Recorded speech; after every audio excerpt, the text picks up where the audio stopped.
సమస్యల మీద మాట్లాడడం జరిగింది.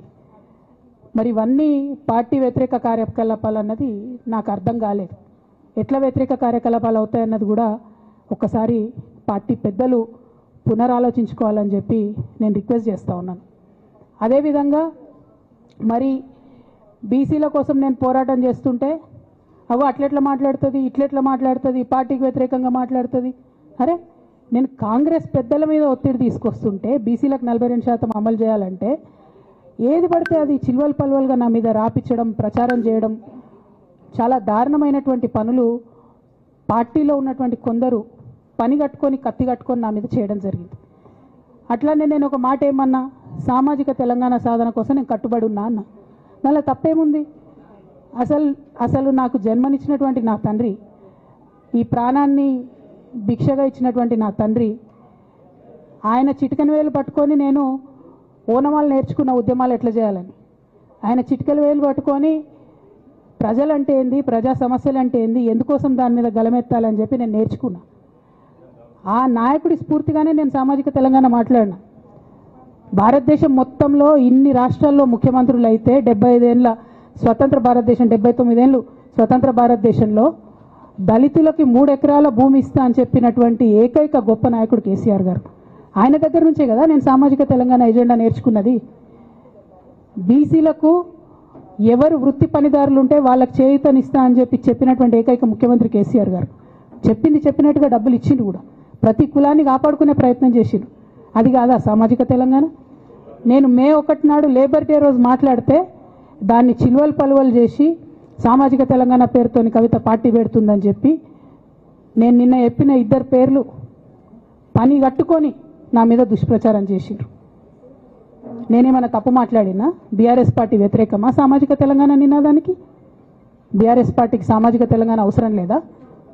భౌగోళిక తెలంగాణ వస్తే సరిపోతుందా? బంగారు తెలంగాణ కావాలని కేసీఆర్ గారు ఇచ్చిన నినాదమే కదా.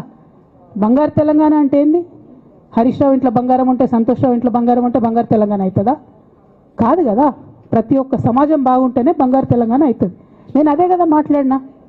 దానికి ఇష్టం వచ్చినట్టు నా మీద స్టోరీ లేపిస్తే నేను భవన్లో పోయి కూర్చొని బాజాప్తా, ఎక్కడో కాదు, బయట ప్రెస్ మీట్ పెట్టలేదు, ఏ ప్రెస్ క్లబ్లో పెట్టలేదు, డైరెక్ట్గా తెలంగాణ భవన్, నా ఆఫీస్ అండి, నా పార్టీ భవన్లో పోయి కూర్చొని నేనేం చెప్పినా, నా మీద కుట్రలు జరుగుతున్నది, నా మీద విషప్రచారం జరుగుతున్నది అని చెప్పిన.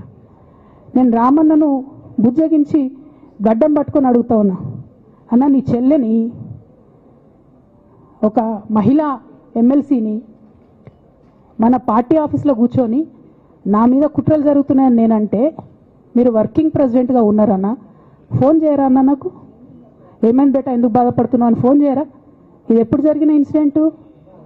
లీక్ కాకముందు, నేను నా కొడుకు గ్రాడ్యుయేషన్కి అమెరికా పోకముందు, అంతకుముందే. మరి మీరు వర్కింగ్ ప్రెసిడెంట్ కదన్నా, నేను పార్టీ ఎమ్మెల్సీని కదా. చెల్లెలు అన్న బంధుత్వాలు పక్కన పెడదాం ఒక్క నిమిషం. ప్రొఫెషనల్ సెటప్లో ఒక పొలిటికల్ పార్టీలో ఒక మహిళా ఎమ్మెల్సీ భవన్లో కూర్చొని నా మీద కుట్రలు జరుగుతున్నాయంటే మీరు మాట్లాడినరా అన్న? 103 రోజులు అయిపోయిందన్న ఇయ్యాలటికి, ఒక్క మాట మాట్లాడినరా? కేసీఆర్ గారు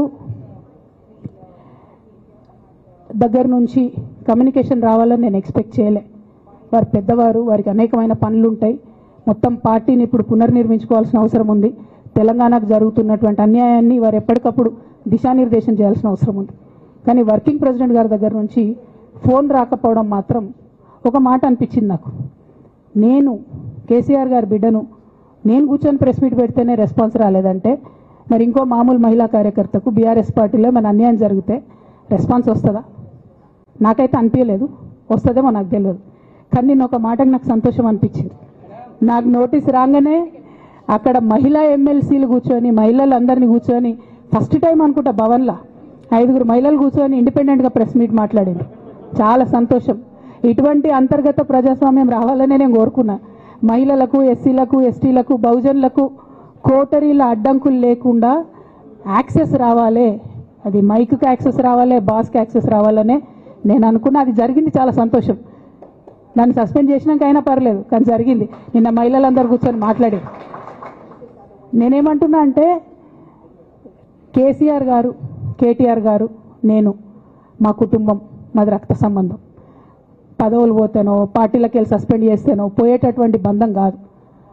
కానీ ఎవరైతే వెస్టెడ్ ఇంట్రెస్ట్ ఉన్న పార్టీలు ఉంటారో, పార్టీలో ఉండి కేవలం డబ్బు సంపాదించుకోవాలనేటటువంటి ఒక ఆలోచనతో, వ్యక్తిగత లబ్ధి పొందాలనేటటువంటి ఆలోచనతో ఉన్నటువంటి వ్యక్తులు, వాళ్ళకి కావాల్సింది ఏంది? మేము ముగ్గురం కలిసి ఉండొద్దు, మా కుటుంబం బాగుండొద్దు, మా కుటుంబం విచ్ఛిన్నమైతేనే వాళ్ళకి అధికారం వస్తుంది.